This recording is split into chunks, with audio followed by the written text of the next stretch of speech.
Hay algo que me pasa muy seguido y que imagino que a muchos de ustedes probablemente también les pasa.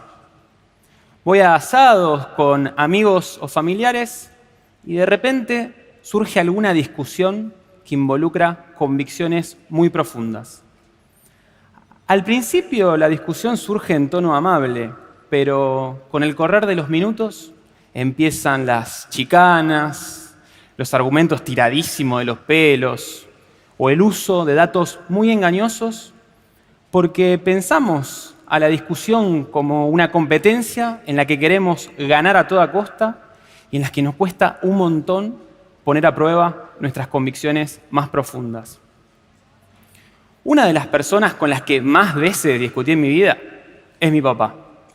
Discutimos de todo, pero sobre todo de política y de economía. Y cuando yo recién empezaba la carrera de sociología, era cuando más discutíamos. Y yo me recalentaba en esas discusiones. Odiaba perderlas y, de hecho, la mayoría de ellas las perdía.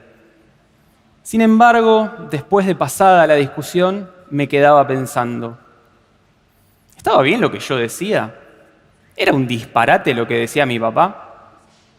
En muchos casos constataba que lo que decía mi viejo efectivamente era una pavada. Pero en otros tantos casos me podía darme cuenta que mi papá tenía razón en varios puntos, solo que en el medio de la discusión me costaba reconocérselo porque eso implicaba cuestionar mis creencias más firmes o, como ocurría en buena parte de los casos, porque hería mi orgullo propio. Pablo me lleva 13 años y es quien me enseñó a leer cuando yo estaba en el jardín.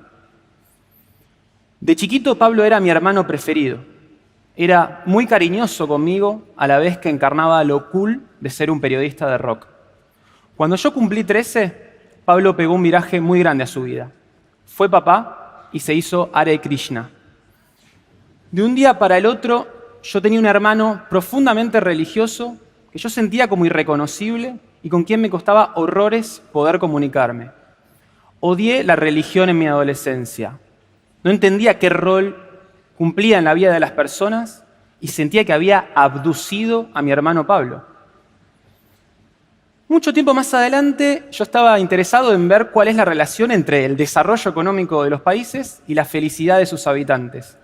Mi idea era que a mayor desarrollo económico, mayor felicidad. Y bueno, me puse a buscar nuevos datos y a leer la literatura especializada y encontré que tal relación, si bien existe y es importante, era bastante menos potente de lo que yo imaginaba originalmente. Y un ejemplo de eso es que América Latina, a pesar de los enormes problemas de violencia, atraso o desigualdades, es una región en donde los habitantes se autodeclaran de los más felices del mundo. Y amén de factores culturales, una posible razón detrás de eso es que en América Latina tenemos lazos sociales calientes en un entorno de relativo ejercicio de las libertades fundamentales. Hay mucho consenso entre los especialistas del bienestar subjetivo en que lazos sociales calientes tienen un impacto positivo en la felicidad de las personas. Y por lazos sociales calientes me refiero a lazos familiares, lazos con amigos, lazos religiosos o el sentirse parte de un todo más grande como puede ser la nación, una comunidad barrial, una comunidad religiosa, un partido político o un sindicato. Conocer estos datos me hizo cuestionar fuertemente el prejuicio que yo tenía hacia la religión. Religión viene del latín religare, que significa juntar fuertemente. En un mundo donde pareciera que estamos cada vez más excesivamente individualizados, la religión junta, crea lazo social y en ese sentido tiene un impacto positivo en el bienestar subjetivo de las personas. No es que me haya vuelto religioso, ni mucho menos. De hecho, sigo siendo agnóstico y tengo miles de críticas a los preceptos morales de la religión. Pero conocer estos datos me permitió entender cuál es el rol social que cumple la religión y, más importante aún, entender cuál es el papel que la religión cumple en la vida de mi hermano. Y a partir de ahí, cambiar fuertemente mi forma de vincular hacia él. No sé si a ustedes les pasa, pero pienso que cuando un dato va con lo que nosotros ya pensamos a priori, es cómodo y es gratificante. Es como decir, vieron, yo tenía razón. Y si el dato nos desafía, ¿qué pasa? Bueno, a veces nos brota un instinto de defensa de decir, ese dato que me desafía está mal, es trucho y mi experiencia cotidiana lo desmiente día a día. Está claro que puede haber datos truchos o con serios problemas metodológicos, pero concluir eso sin antes analizar en detalle el dato nos encierra sobre nosotros mismos y nos impide cualquier aprendizaje. Otra cosa que suele ocurrir muchas veces cuando discutimos con datos es que torturamos a los datos hasta que confiesen lo que nosotros querramos que confiesen. Es decir, barremos debajo de la alfombra la parte del dato que no nos gusta y sí realzamos la parte del dato que nos gusta. Mi propuesta es más sencilla. Tratemos de ser más honestos con los datos y con nosotros mismos. Y para eso me interesa remarcar un par de cuestiones. Por ejemplo, los datos no son la realidad. Son una simplificación que nos permite entender algunos aspectos de la realidad. Son una suerte de mentira útil, podríamos decir. Y el camino que va de la realidad al dato es lo que se llama metodología. Es la letra chica que tiene todo dato. Así como los alimentos tienen su cocina previa y su información nutricional, los datos tienen la suya y tenemos que estar bien al tanto de eso. Aún más, muchas veces los datos requieren de acuerdos sociales previos para ser construidos. Es decir, tenemos que ponernos de acuerdo en cuál es esa letra chica que está detrás del dato.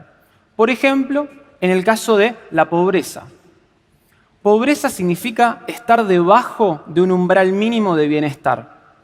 Ahora, ¿cuál es ese umbral mínimo? ¿Es una canasta alimentaria de 2.000 calorías? ¿De 2.200 calorías? ¿Con qué alimentos? ¿Tiene otro tipo de cosas además de alimentos? ¿Cuáles? ¿Ropa? ¿Cloacas? ¿Un celular? ¿Un auto? En función de la decisión metodológica que tomemos, podemos tener cifras de pobreza radicalmente distintas. Y es clave que entendamos eso. De hecho, muchas veces en las discusiones nos comparamos con nosotros mismos en alguna variable a lo largo del tiempo o con otros países, y eso está buenísimo y hay que hacerlo, pero muchas veces no reparamos en que estamos comparando peras con manzanas, es decir, datos hechos con distintas letras chicas. Tenemos que estar muy seguros de comparar peras con peras. A modo de ejemplo, si un país define como petizo a todo aquel que mide menos de 1,50 y otro país define como petizo a todo aquel que mide menos de 1,60, si una persona mide 1,55, va a ser petizo en un país y no en el otro. Lo mismo pasa con la pobreza, en donde los umbrales mínimos de bienestar son muy diferentes entre países. En suma, como decía recién, si el dato va con lo que nosotros ya pensamos a priori, es cómodo, es gratificante. Y si el dato nos desafía y tras mirarlo una y otra vez se nos sigue riendo en la cara, ¿qué hacemos? Terminemos de comer el bife del asado en el que estábamos, tomémonos una ducha, investiguemos, tomémonos todo el tiempo que haga falta y capaz podamos concluir que perder una discusión también es ganarla. Muchas gracias.